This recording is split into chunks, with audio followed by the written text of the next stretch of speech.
RingVille episode, the face of the franchise, Jarett Diaz. Hey everyone, how you doing? My name is Kevin Herrera Sanchez, KHS, and welcome to another episode of RingVille. Today, I have the absolute pleasure of sitting down with someone who you've seen wrestle on Combat Zone Wrestling, House of Glory, We Are Wrestling, Battleclub Pro, Preston City Wrestling, AEW, One Division Pro. He is the One Division Pro World Champion, hailing from the Bronx, New York, the face of the franchise, Jarett Diaz. Man, naming all the names. I appreciate you having me. Thanks for the warm introduction. I appreciate that. Absolutely. I have to. Down right here with me. Oh, dude, I'm blessed. I'm happy to be here. Thank you for having me. I'm ready to chat, man. Thank you very much for coming down all the way from the Bronx boys, sir. One of the first things I wanted to ask you about is your social media presence. It's, I think, one of the best I've seen when it comes to independent wrestlers. Thank you. Of course. How important is social media in wrestling with creating the perception of your brand? And how can wrestlers use that to benefit their career more? It's huge. I saw when I was in, middle school, high school, social media start to really take this next step into network building, community building, but also a way to grow not just your personal, but your business as well. You look at a guy like Matt Cardona, really take wrestling and social media and take it to a next level, and then see guys like Effie go even further with it. And to the point now where we have wrestling influencers, wrestling podcasters, wrestling personalities, all of which using social media to grow their brand. So if all of these people in the wrestling sphere are going to go ahead and take advantage of social media, why wouldn't the wrestlers, right? So with my presentation being what it is, you say the word, it's brand, right? Jarett Diaz brand. It's not just a logo. It's an idea. It's a concept that I'm not just an athlete. I'm also a product. And we're in show business. We're in sports entertainment. I think it's really important that wrestlers don't just show up on the day when they're the wrestler, but they really take full advantage of what social media is and be that character, be that guy, be that girl, whatever presentation you're trying to present, and use all of your options to present it. And so Instagram, Twitter, TikTok, X, TikTok, whatever it may be, really fully encompassing that character in every aspect as best you can. I think it's huge. And I think for me, what I'm trying to present as top of the line, elite athlete, face of the franchise, I'm pulling from influences like LeBron James and Stephen Curry and brands like Jordan or Nike, and trying to present content in a similar way, using captions and using terminology in a similar way, so that I can be thought of in that type of way. Because you don't want to just be generic wrestler number 4. You want to try and stand out with what you're doing the same way you'd want to stand out in the ring. And then how have you realized that is benefiting you in your wrestling career? Oh, man. So I have a couple of very identifiable opportunities that I was able to get because of social media. I wrestled at Pro Wrestling Revolver, which is one of the best indies in the whole country, probably the biggest in the Midwest, I would say, between Ohio and Indiana and Iowa. Sometimes they run as well. Guys like Mox and the Rascals and Chris Bay and some of the best names in professional wrestling use that as an indie home base. So I earned this opportunity because I saw this post, Speedball Mike Bailey, open challenge. And it was brought to my attention by Victor Perry. Do you know Victor? He runs the wrestling club on social. So the wrestling club is this amazing group of kids taught by this great guy, Victor. He runs at a school in Brooklyn, a charter school, at lunch periods and off periods and after school. And he's become a buddy of mine, and he sent me this tweet and said, "Hey man, you got to respond to this because it's just an opportunity." And so absolutely right. Nobody's going to go do something for you. You have to go do yourself. But if you're lucky, you'll have some people that will, throw opportunities in your sightline. So that's what this was. So I shot this promo on Speedball Mike Bailey, who I have been on a few shows with in Vegas and Germany and had opportunities to chat with and chop it up a little bit. But the promo was to call him out. And a couple other indie guys started doing the same. And I'm like, all right, I want to get picked too. So I don't want to fall into the field of everyone else answering. So after 3-4 days, I see Speedball starting to respond to these tweets with just like a quote tweet and the eyes emoji that every wrestler wants to put in the comment section. Yeah. So he started responding to all of the tweets with that same thing. I was like, all right, well, I'm not just going to be everybody else. I'm going to do a second promo. A couple days later, I'm down at AEW in Florida, and I get a DM from Sami Callihan with Revolver and say, hey, can you get to Ohio on Thursday? This is like Sunday night. Hey, can you get to Ohio on Thursday? I'm like, yeah, absolutely. And I go and I wrestle with people like Bailey because of my opportunity that I earned via social media. And I think that if you are not willing to put yourself on camera and shout to the heavens why you don't deserve something, then how can you expect to get something? Absolutely. And just like, what a genius move of, like, I think everybody recorded one promo and it was done. But then you were like, I have to stand out more. And it's like, who else is going to think of it? Man, why not? Why not just keep shouting? I feel like You got to throw one couple. yeah, like I was ready. I had one in the chamber. Everybody likes to be picked for something, but you have to give somebody a reason to pick you. It's not just about if you're talented. You have to get that attention too, and that goes hand in hand with being present and being forward on social media. It's fighting for attention. I think one of the things people kind of not fully understand about like actually running all of these social media pages, it's a lot of work. Yeah. It's so much work. And it's like, I remember I used to also make fun of like, oh, that person just does social media. But then when I started doing it, I was like, oh, I understand. It becomes a lot. And my day job is in media production. I work for a company called Low Battery, and I make content every day, short form social media content in sports and sports adjacent type content. It's a lot, and it can be a lot, especially when it's your day job. To now, all right, now I'm in my own thing where I'm in professional wrestling and I'm trying to make this my full-time living. So now I have to do the thing I do for my day job where I get paid to do it. Now I have to do it for myself. I have to invest that time, invest that money, invest that equity into myself. What works so well with like the Jarett Diaz brand is like the face of the franchise. And then once you are able to show that, like right here, the One Division Pro World Champion. Pretty, ain't it? Absolutely. Like that. This is like a way for you to actually kind of show them like, look, I am the face of a franchise. And showing that on social media is like another way to kind of like build up that perception and put yourself in that kind of caliber of like LeBron James and all these other superstars. How much does that help you when it comes to promoting a wrestling company that you are working for? It's super helpful. I've had conversations with promoters all around the country, One Division being one of them, where if somebody says to me, if a promoter says to me, because this will happen often, it's like, what are your goals? Why do you want to come work here? Or where do you see yourself on this show? And it's always the same thing. And the face of the franchise is not a gimmick. It's a goal. I want to be the quarterback of the company. I want to be the guy that you send out for media. I want to be the guy that is going to do the meet and greets, the guy that you have the podcasters call to promote the show. And in the same way that I'm working for the company outside of the ring, that is intended to earn me those opportunities in the ring. Give me the best names that you bring in. Give me the outside television talent that you bring in. Put me in the spot where I can wrestle for 15, 20, 25 minutes at the end of the show and tell a story in that way. Because look at all the things that I'm going to do for the company to earn those opportunities.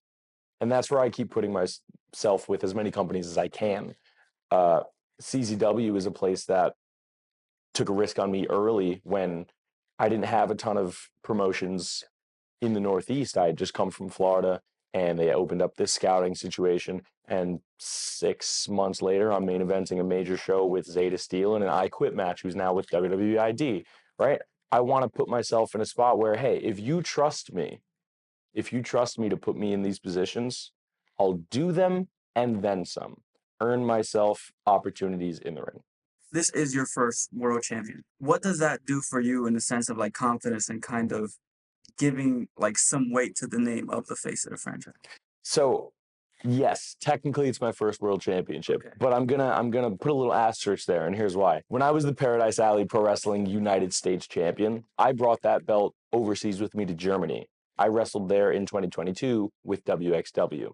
When I was the New Age Wrestling Junior Heavyweight champion, I brought that title overseas with me to England. I defended it in England. So this is my first world championship, but it's not the first championship that I've brought around the world.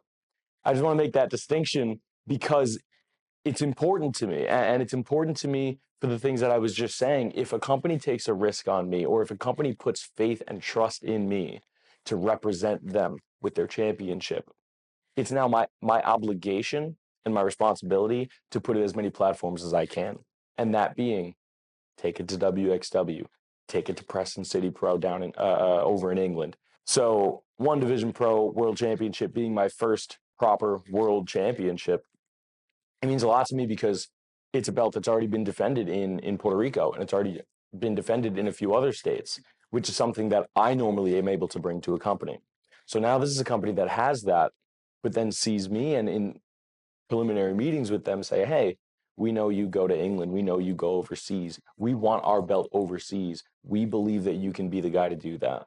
Put me in a position to win the title, and bring it over to England. That means a lot to me in regard to my Face of the Franchise presentation, because it's just proving exactly what I say I am, which is represent this company, whatever that company is, all around the world. When I started being an athlete, I wanted to be Derek Jeter. I wanted to be Tom Brady. I wanted to be the guy in the, on the team, in the league, in the sport.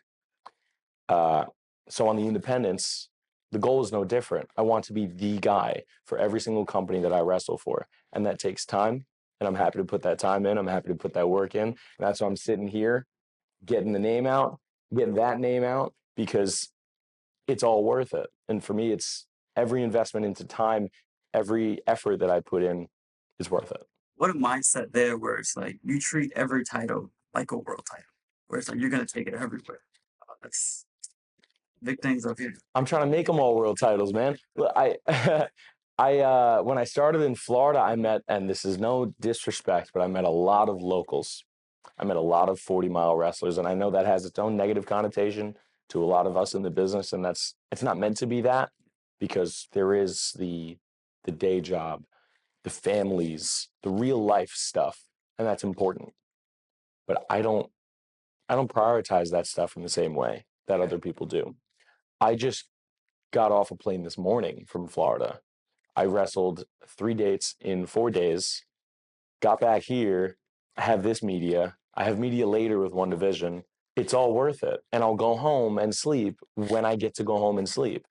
But until the work is done, until the media obligations and the wrestling dates and the responsibilities are done, I'm willing to hop on every plane and do whatever that takes. Is Cody Rhodes a big inspiration for you? Huge. Can you tell? No, 'cause just the way you're talking, it's like I've seen various interviews with him, and just like the way he kind of also changed the perception once he came into AEW and then WWE, is like he also had that hunger to be the guy and just like be sent out for interviews, do all the press. Yeah. And it's like if I close my eyes, it's like, oh, it's Cody. So I started wrestling in 2014 at Creative Pro down in Long Island with Kurt Hawkins and Pat Buck. They just opened up the school for the first time, and I dipped my toes in, wrestled for a few months there, trained there, got my fundamentals there, and then I left to go play college football. But when I was playing football, I knew in my head, I said, all right, whenever I'm done with football, whether that's in 1 year, 4 years, 10 years, I'm going to go wrestle. Fast forward 3 years later, I'm not playing football anymore. And I've done some more stuff with Creative Pro since then, but I still wasn't pursuing this full time. I still wasn't really chasing this down because I wanted to finish my degree as well. But in 2017, in the summertime, Cody Rhodes, who was the Ring of Honor champion, was doing a seminar at WWA4, which is AR Fox's school down in Atlanta. And the seminar was being offered for $25. That's correct. How often, I'm gonna look straight to camera, you wrestlers, how often can you get one of the best wrestlers in the world champion of, at that time, one of the 3 major promotions in existence, for $25 and have face-to-face time with him and ring time with learning with that person? So I said to my stepmother, who would help me out with flights because she was a flight attendant, said, hey, this thing is next week. It's only $25. I really want to go. Can we make that work? She makes it work. I get down to Atlanta. I get in that morning. I go to the gym, get a little lift in, go to the seminar. I'm not ready to wrestle yet. I'm not in that place training-wise. Okay. But I ref like 6 matches straight. Pulls me, hey, take a little break. But while I'm taking this break, I'm chatting with Brandy. Because I was just trying to be in the ring. I was just trying to learn. Exactly. And guys like AR Fox is there, and a young Austin Theory is there. Alex Kane, former MLW World Champion, is there, right? Like, I'm meeting all these people that would go on to do big things too.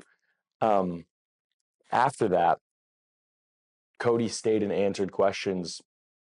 Seminar ended at, it was like, I think 10 to 2, which is still pretty long for a seminar. Then he stayed till like 6 p.m. and just answered whatever questions and talked and was so generous with his knowledge and his time, especially because he lived in Georgia, right? He didn't have nowhere to go. And I was so grateful for that. He came up to Connecticut a couple months later, and I chatted with him there at a Northeast Wrestling show. Fast forward to my first opportunity at AEW. And it's summer of 2021, maybe July or August of 21. And I see Cody, he's talking to a woman with the production team, and I wait for that conversation to be over. I just want to go say hi and, thank him for allowing me to be here.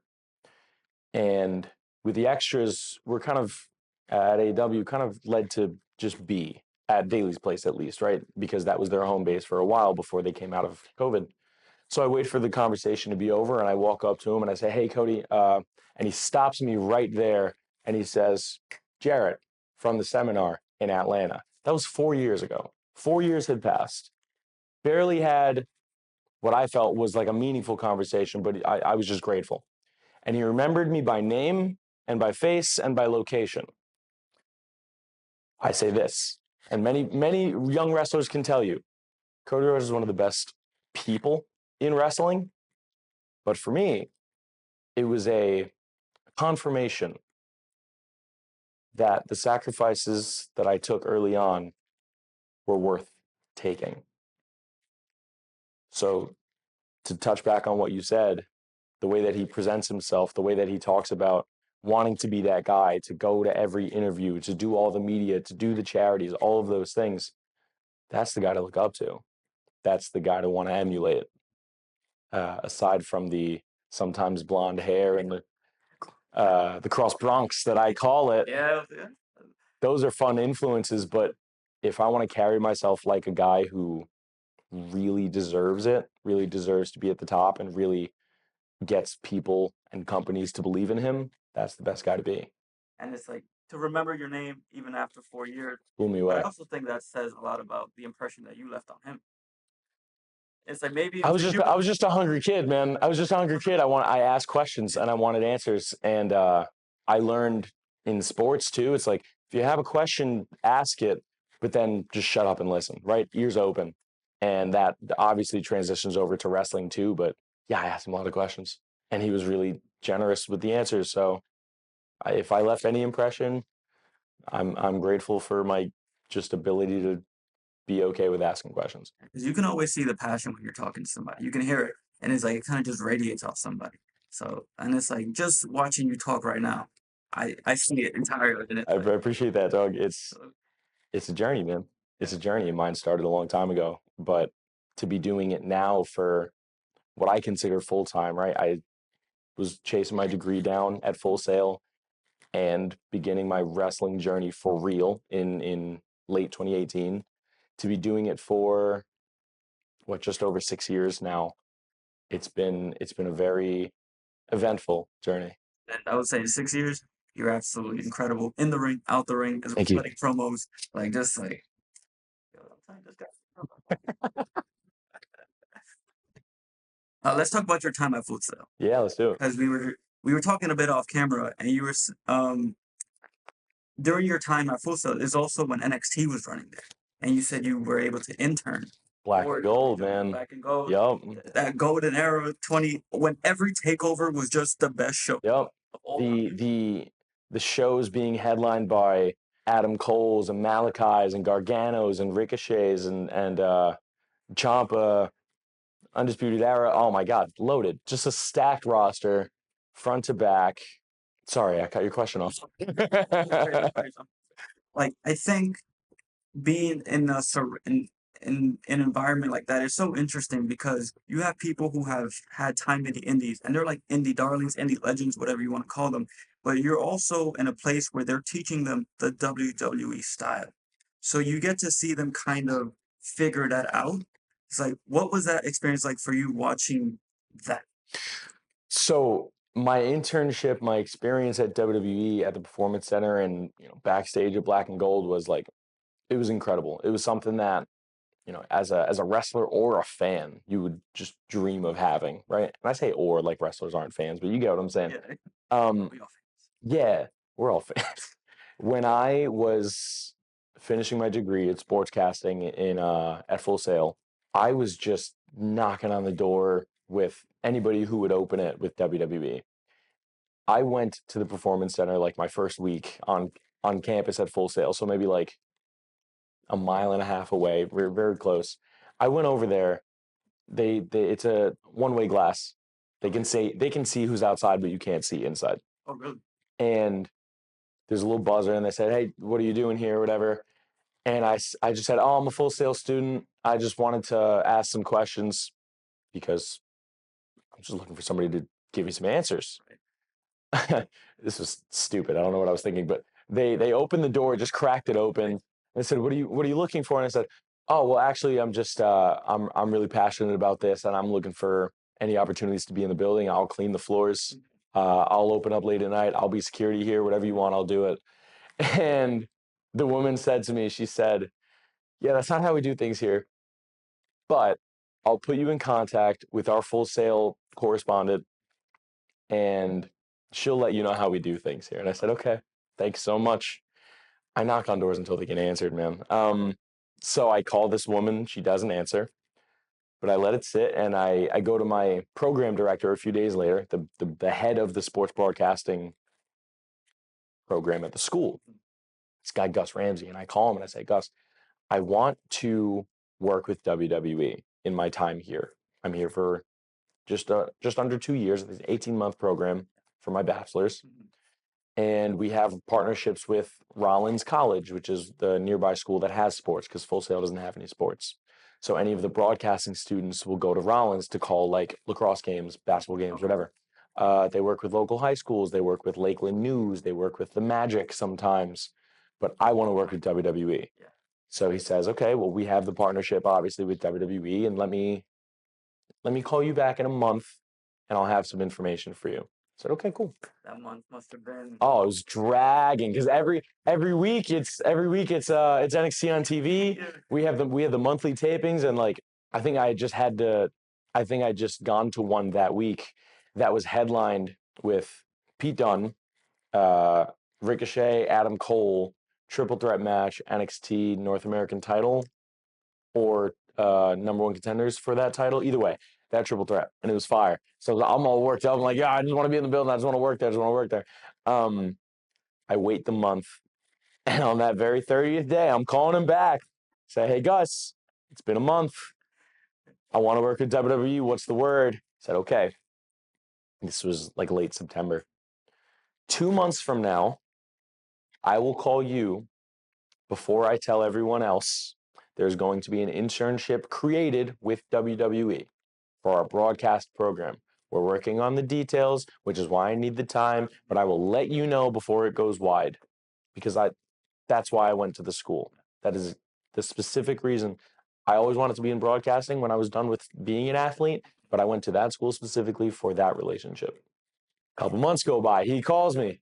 "All right, Jarett, here's the information. We're opening this broadcast internship up with the Performance Center and with NXT. We're going to have a handful of people interview next week. We're going to have basically an informational open house in a few days. Just so you know, just telling you this early." Beautiful. Thanks, Gus. Hang up. I go to the informational, obviously. I get paperwork I need to do. I submit my paperwork. I'm the second person interviewed for the position in a group of Full Sail broadcasters. I think there were like 50 students in the program at the time. Of those 50, I think like 14 or maybe 14 to 20 people wanted this internship. They hired 5. But when I was interviewing with Byron Saxton, Tom Phillips, and a woman from HR named Dawn, I basically explained to them, hey, I'm here at the school for this relationship. I'm a fan of wrestling, but I'm not walking in as a fan. I'm walking in because I want to be in this industry. Because it's the WWE, you have to be careful about who you're letting in the building. Right. They call me on my walk home with the hire. They hired me before I even made it back home, which is amazing. No, not a flex. No. I just needed, the way that I tell the story is to show people that if you speak something into existence and do everything you can to go get that thing, I believe it's yours. That's what I believe. So I do the internship. I'm at the Performance Center a couple times a week. I'm backstage at every NXT taping. I'm on the road with the coconut loop that they do once a week, and I'm just learning. I'm learning from Tom Phillips and from the broadcast team, right? Kayla Braxton, Alicia Taylor, who's now on Monday Night Raw or SmackDown, and she's fantastic. Byron is a big influence broadcasting wise. So many people who are willing to be generous with their time and information, and they knew with me that I was here for that. So I got the extra opportunities to go on the coconut loops. I got the extra opportunities to be sitting next to Tom Phillips while he's feeding lines to Morrow and Beth Phoenix and Nigel, while they're calling some of the best matches of that era of wrestling. All the while starting my wrestling journey in wrestling school full time after regular school full time, because I want to do it all and I wanted to take every opportunity that I could. So I'm soaking up information as I'm watching these guys wrestle, and then I'm going back to wrestling school and I'm learning how to do that. And then I'm in the Performance Center working on my commentary and my ring announcing and interviewing skills, all of those things, because I wanted the degree and I wanted a job at WWE and I wanted to wrestle, and I'm willing to do all of them. You're gonna be absolutely a huge star in this industry. I don't think I know. Don't gas me up like that. I'm just working real hard. You're crazy. It's like you don't take it, accept it. I know you work for Jake Paul's His boxing company, Most Valuable Promotions. Yeah, I worked with them from the hyping up the Tyson fight that ended up getting changed into the Jake Paul Mike Perry fight through most of the promotion for Jake Paul Mike Tyson. So I was with them for the summer and then like the early fall. Is your broadcasting career something you still want to pursue while you're pursuing wrestling? So it's complicated, right? Because you only have so many hours in the day and so much effort and energy that you can allocate. However, I look at it in the way that I have to pursue both, because wrestling doesn't pay my bills, but my broadcasting and my content creating and my editing have paid my bills over the last few years. Working with Jake Paul and being on fight week tours with, getting interviews done with Jake and Logan and some of the other boxers, or managing those socials. Not only does it pay my bills, but it also allows me to learn more in the social media game. How do these companies' algorithms work? What content is going to get picked up a little better than others? And then bring that back to my wrestling stuff too.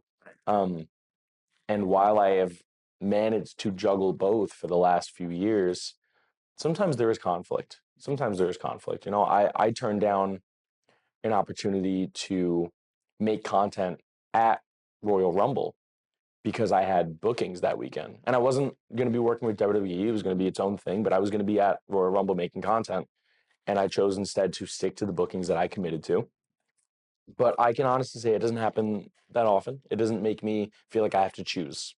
So while I continue to pay my bills in the broadcasting and in the production and the content, I still give everything I possibly can to wrestling. It's very similar for me because my side thing is, well, this is right now my side thing. Yeah, yeah. I pay the bills with film production. Yeah. And it's like sometimes when I schedule these interviews, somebody will hit me up with a job and it's like, It's tough, right? Because you feel like you got to make that choice and you want to be true to yourself and the commitment you already made, but you also got to get that money.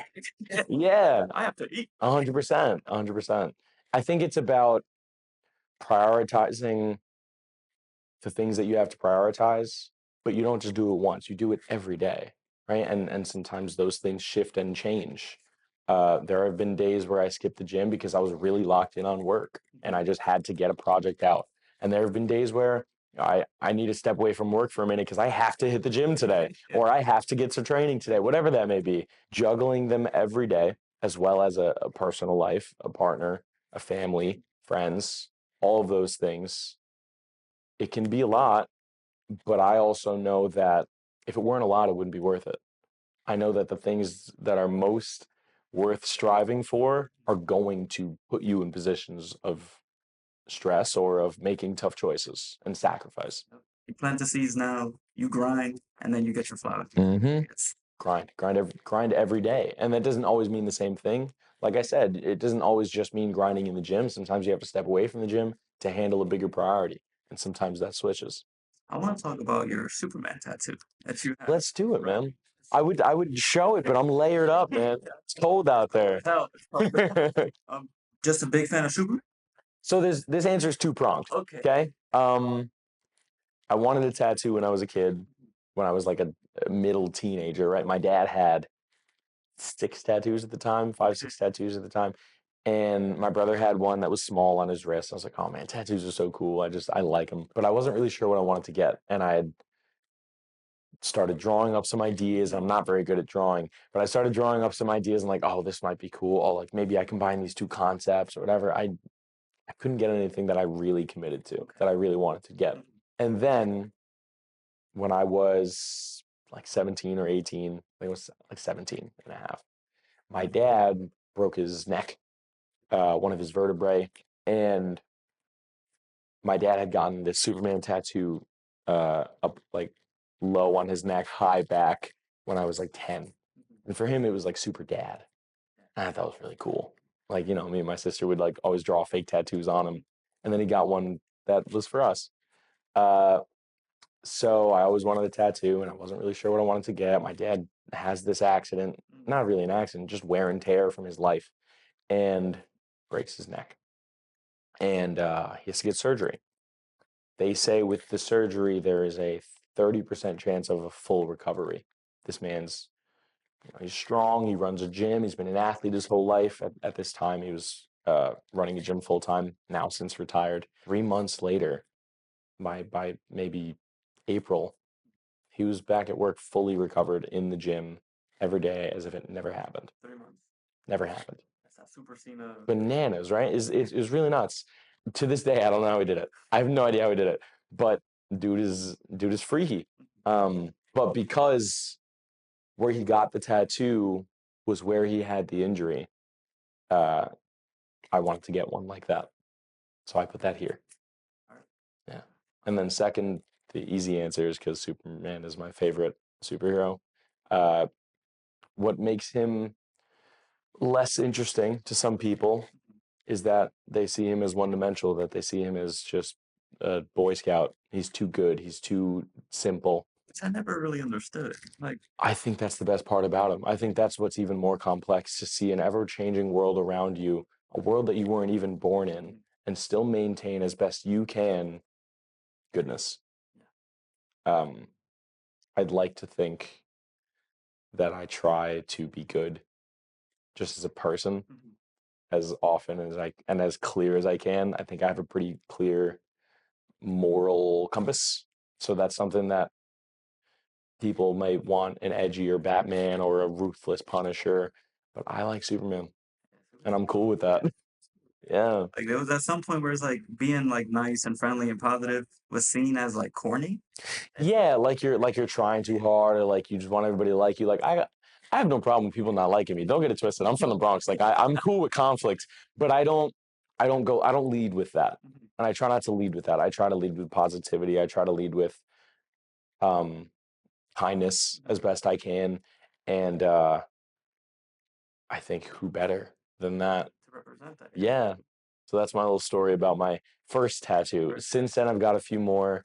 I got this little guy when I was 21. This is sort of a connection of that. It's just good energy. I just try to lead with good energy, which is why it's all the way out on my wrist. I have my siblings' names on my ribs. I have a matching tattoo with my brother on the back of my elbow, and then I have one of my dog that I put down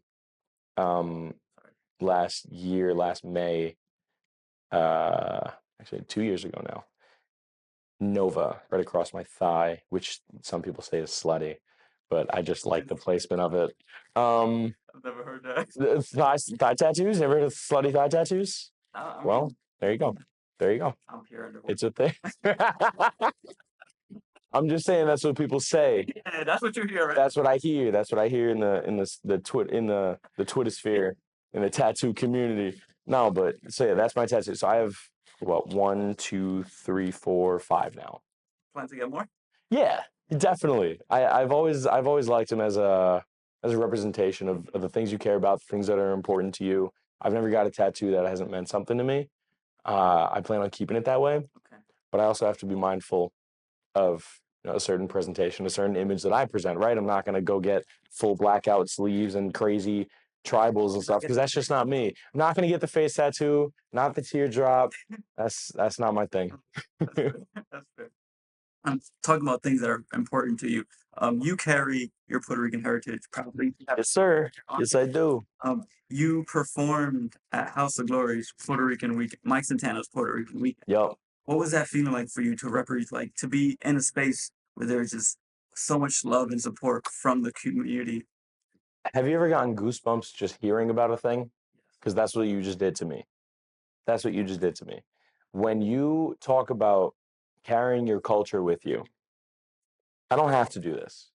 Like this jacket did not come with patches, but it's a choice that I make, right? Especially in a country that treats, not to get too political, in a country that treats immigrants or people that look like you and I a certain type of way.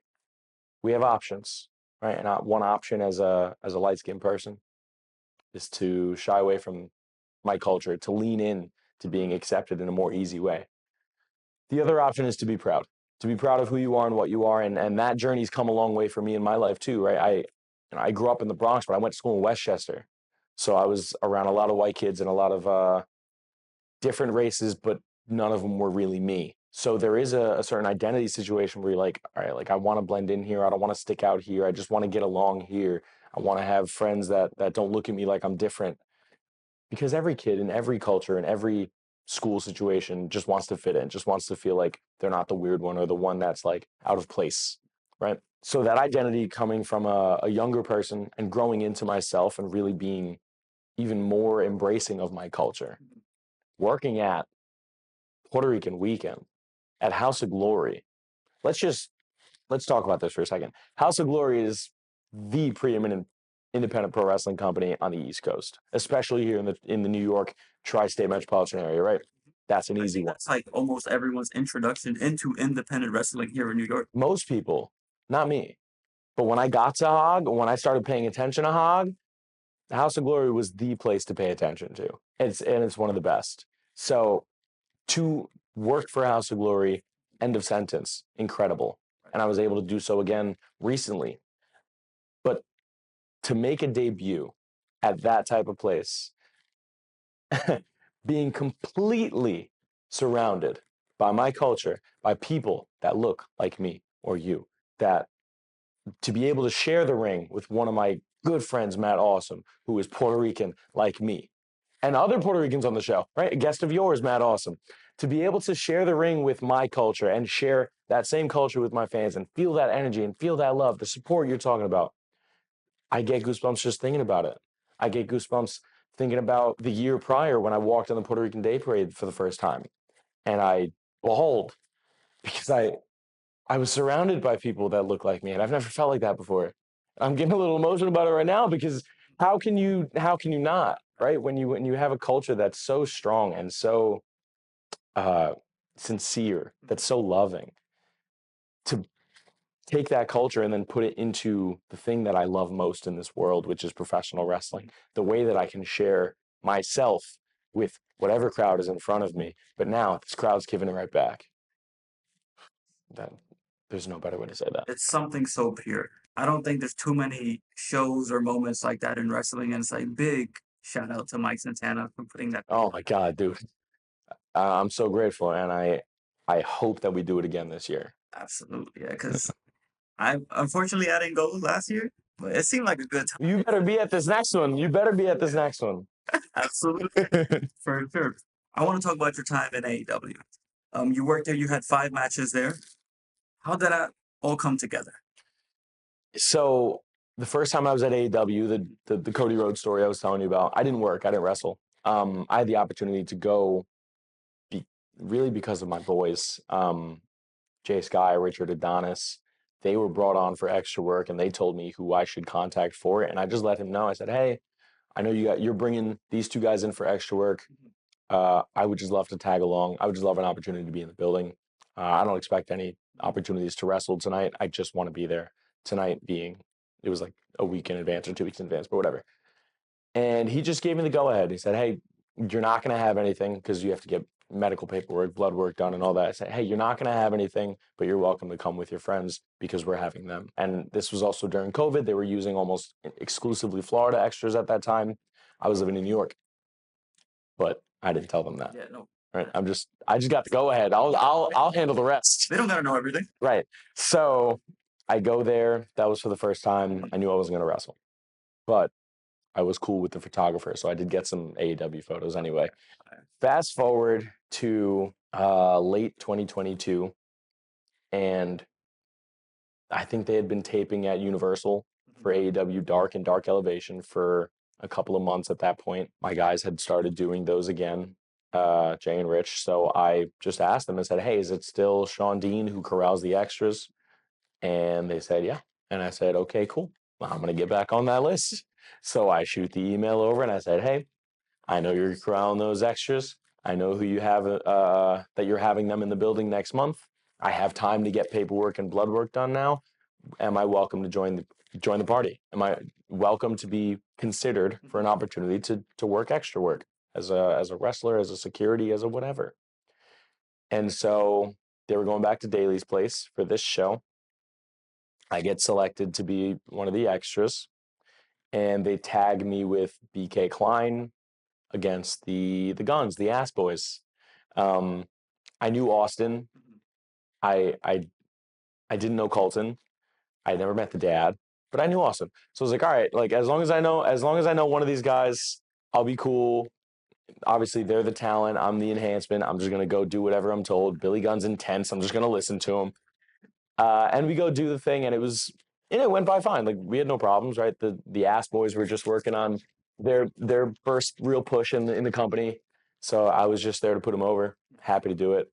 But the feeling of wrestling in Daly's place in front of a couple thousand people I'll never forget the feeling. This is the first time I've ever wrestled for them. Crowd that size? Yeah, first time I'd ever wrestled for them. First time I'd ever wrestled in front of that many people.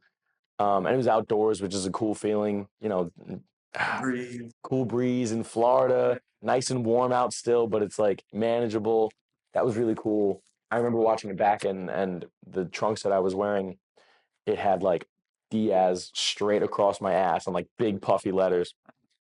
So, with Dark, there's a lot of matches. Sometimes the commentators do not care to learn who's in the ring with the AEW talent. Excalibur didn't notice who was getting pinned, but Taz noticed. I popped Taz because it said Diaz all over my ass.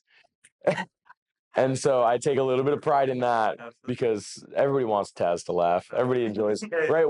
Watching those clips back or watching like Botchamania, and you just get insipid Taz commentary, I think the segment's called. Yeah, I made that moment. I was like, that's good for me. There you go. And another brilliant strategy, putting your name on everything. Yeah, dude. How are you you got to put your initials or your name somewhere on everything, because how do you want people to know your name if it's not plastered on your ass? following up on that was when they started going to Universal for the tapings, and I just stayed on that list, and I made sure that I was available for every date. I got cool opportunities. I did some independent networking as well, you know, to start working at other indies. After that, I wrestled Jora Joel in a singles. I tagged with Ariel Levy to wrestle against Jora Joel and Rohit Raju. Yes, Rohit Raju. And then my favorite part of wrestling for AEW was doing it with my best friends. I got to tag with Jay and Rich against the Wingmen. I got to tag with Jay and Rich against Spanish Announce Project, right? Serpentico's group. And to be able to share the ring with people that I came up with in this business as a unit and know, hey, like, we know what we are, we know what we do. And to feel that like level of trust on a platform like that. Super cool. Amazing. Super cool. I'm gonna go back. I'm gonna go try to find that clip of you popping tabs.